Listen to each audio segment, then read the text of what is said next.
Well, hello, ladies and gentlemen. Welcome to the concession stand here on the KB Radio Network. I am your host, Kevin Reed, and this is the review of Prime Video's new action heist comedy, The Pickup, which stars Eddie Murphy, Pete Davidson, and Keke Palmer. This film is directed by Tim Story, the director of such films as Ride Along, Barbershop, the first two Fantastic Four films from the early 2000s. This film is about a routine cash pickup that turns into a deadly pursuit when two mismatched armored truck drivers are ambushed by ruthless criminals with plans beyond the cash. You know, as a child of the 80s and 90s, I guess you can count that too. You know, I grew up in an era where Eddie Murphy was it, man. Whenever Eddie Murphy showed up in something, that was just must see TV, movies, whatever.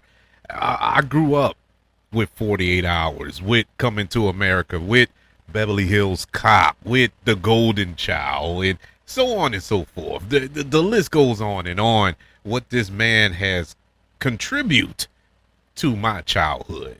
You know, Saturday Night Live, Eddie Murphy Raw, Delirious. I mean, come on, man. Eddie Murphy was can't miss back then, bruh.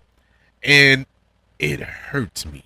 It really does hurt me to see it come to this point. Recently, his last film was Beverly Hills Cop, Axel F.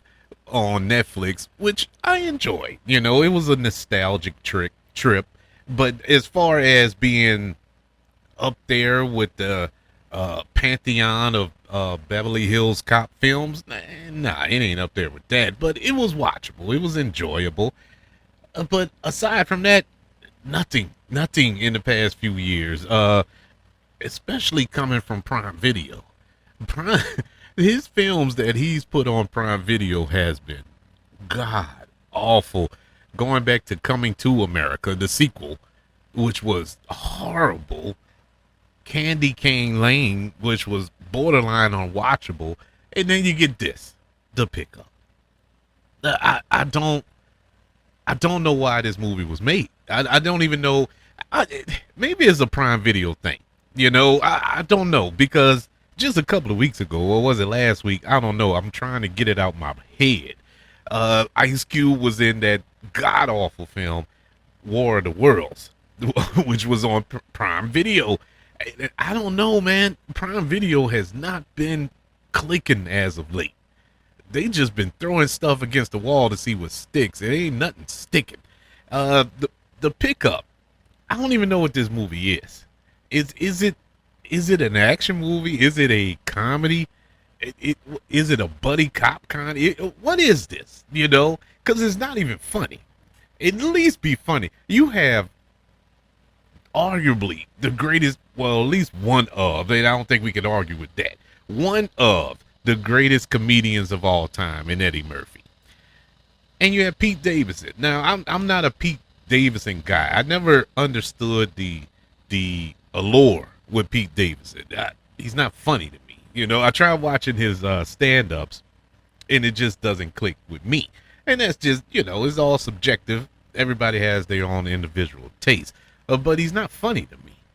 And you have Keke Palmer in this thing, who has been funny in films before. She is an awesome actress. That goes without saying. Just earlier this year, she was in that movie with SZA. Why is the name escaping me right now? But it was a pretty funny movie. And so you put all of these elements together, you would think you could get something out of this. There was nothing, absolutely nothing in this film that was funny. The story was bad. It was a bad story. It was poorly paced, poorly directed. And Tim Story, I mean, my rants on Tim Story has been legendary. I'm to the point now, after I finished watching this movie, regrettably, I came to the realization that Tim Story is the worst director of all time. And it's hard for me to say that because I loved Barbershop. I actually liked the first Ride Along movie. But everything else he's done has not worked at all, man. Nothing works with this dude in his direction.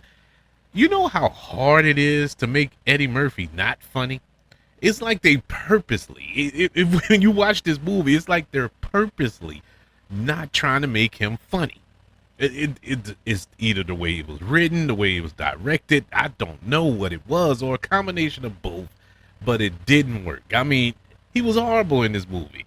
And Eddie Murphy has been in some stinkers. Let's not get it twisted, Vampire in Brooklyn. Come on. But he was funny in that. Meet Dave.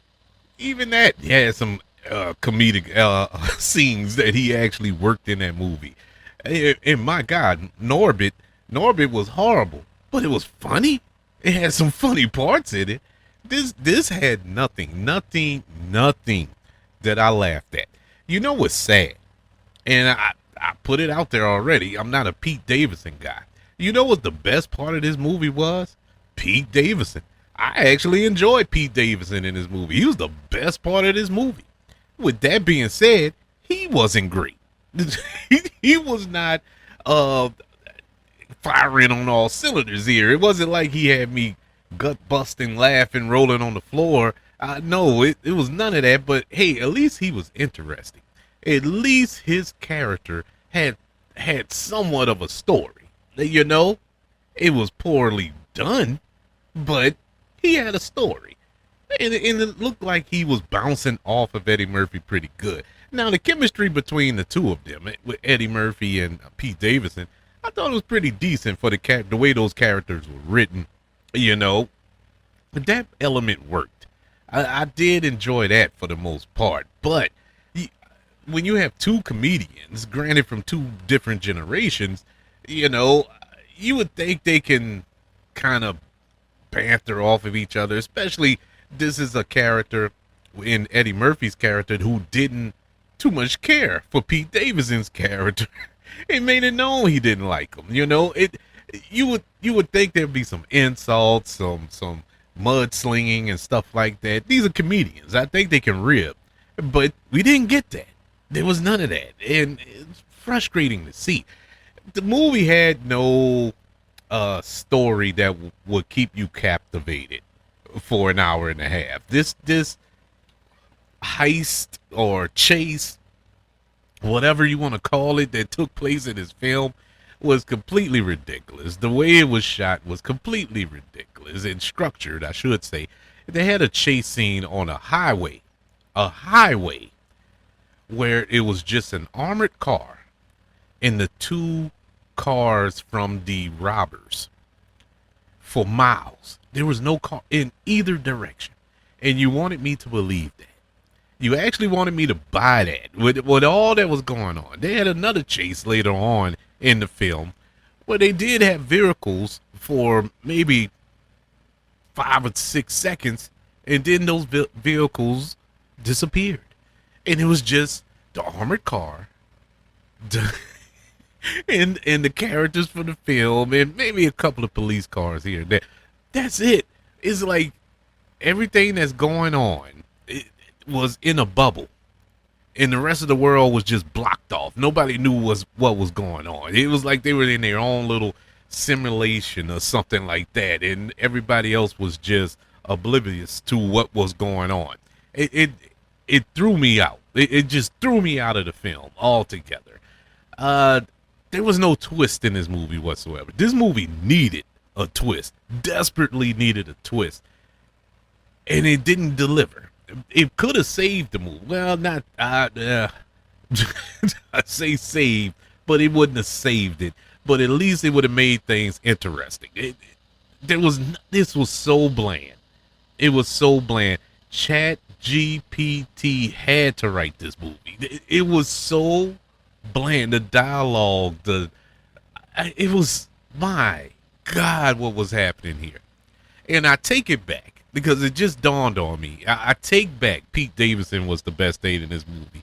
He was the second best thing in this movie. The best thing in this movie was Andrew Dice Clay, and he was only in it for maybe 5 minutes.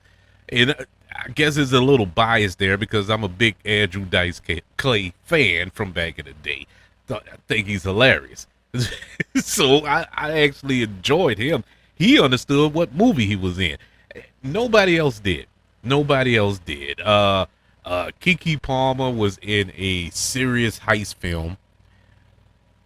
Pete Davidson was in a stoner comedy, and Eddie Murphy was just there. Nobody was on the same page in this movie. Everybody was in different movies. It's like they got different notes or a different version of the script and just executed it, and nobody told them different. Yeah, this is one of the worst. It's not the worst. It's not War of the Worlds bad. I don't think anything can top that. But this is something that 9 times out of 10, or should I say 9.5 times out of 10, you know what? I'm going to go the whole 10. I won't be watching this again. I seen it once. I'm good. The Pickup, which is currently on Prime Video, starring Eddie Murphy and Pete Davidson, gets a letter grade of a D+. Yeah, it's man, I would say it's disappointing, but disappointment, you only get disappointment when you have some level of expectation. I had none. I had zero expectations of this movie, and they were met. I would love to know, what was your thoughts of The Pickup, and what do you think is next for Eddie Murphy? What do you think he needs to do? He didn't went back to the well. You know, he did a sequel to Coming to America that was horrible. He did a mixed reaction when it came to Beverly Hills Cop Axel F. You know, so he tried to go back to the well. That wasn't super well received. He's trying other new things, you know, The Pickup and Candy Cane Lane and stuff like that. He's trying that, and that's not really getting there. So what should he do? Should he go back? Maybe he ought to do a stand-up special. And that's what I think. He needs to do Raw Part 2 or Delirious 2, you know, Electric Boogaloo or something like that. I don't know. But this current route that he's going on, it is hard to watch. And this is coming from an Eddie Murphy super fan. But I would love to know what you think the next steps should be. Email the show, kbradiopodcast@gmail.com. You can also search for the show on all social media platforms. Just search for the KB Radio Network. Also, don't forget about YouTube. Subscribe to the KB Radio Network channel. Smash that like button on this video if you don't mind. Don't forget about the 5 stars, the reviews, and sharing this show if you're listening on Apple Podcasts, Spotify, iHeartRadio, wherever you are currently listening to the concession stand here on the KB Radio Network. Everybody, thank you for joining me for this review of The Pickup. Want you all to know that I love you, continue to love everyone, and until we speak again, you all be blessed.